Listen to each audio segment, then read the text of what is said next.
I'm here to tell you about a little deal we want to do for any of you Facebook fans who've been very good to us, supporting us and giving us comments, personal comments, any kind of comments, or any kind of positive feedback or negative feedback at whatever stage. So what we have is a bodum grinder. The bodum grinder value retails at around €75 anywhere in Dublin or anywhere on the internet. You won't get it much cheaper than that. It's the latest bodum. It's a fabulous burr grinder, and we have a French press. What we're doing today is simply showing you how to make it correctly, because it's made so badly. I've had so many crap cups of coffee in my own family's houses to all sorts of friends and events around the world on French press coffee. We're giving the grinder and 2 packets of Monkey Espresso for €65. I was told 70, but I decided 65 because I don't like being told what to do. So what I've done is I've pre-ground the coffee. The coffee comes in from the bodum grinder into a little tub here at the bottom. It has a hole on it.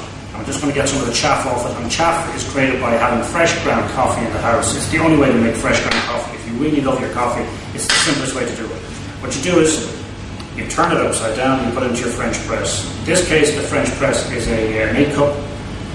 You damp it down. You will see some of the coffee sticking to the glass because of the static and the chaff. You take that down, put it inside here. We have boiled the kettle already, and you pour coffee over the fresh ground coffee, and it creates a lovely, huge aroma and beautiful sense of you know, like a plume of coffee oils right up to the top. And this is where you've got to be careful to make sure that you get it, because you get spillage. You take a fork. Some people use a knife, not a fork, and the other way around, and you stir it, and you bring the grind right down to the bottom. It drops naturally because of the amount of foam at the top, but the more foam and the more plume you'll see that you get a much fresher coffee.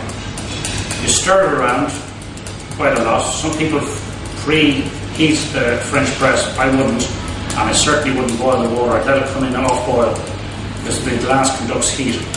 Give it a good stir, and then you put your filter on, and all it is a filter mesh, and you sit it underneath all the grinds, and you leave it for 3.5 to 4 minutes. Okay, so we've left the coffee 4 minutes, and we push it down to make sure there is no resistance. If there's much resistance, means you either use too much coffee.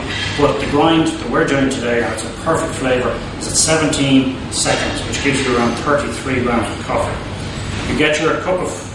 And one of the tricks I use is I always put the milk in first with French press. Not sure why I do it, but I think it gives a better flavour. You pour your coffee.